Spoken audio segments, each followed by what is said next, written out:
नताशुभाशुनाशकं नमामि तं विनायकम्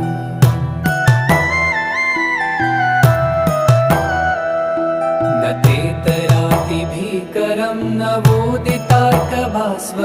न मत्सुरारिनिर्जरं न तादिकापदुद्धरम्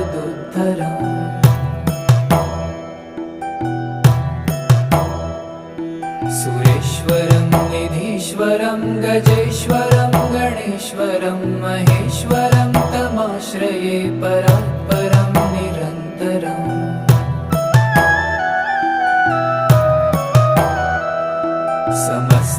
समस्तलोकशङ्करं निरस्तदैत्यकुञ्जरं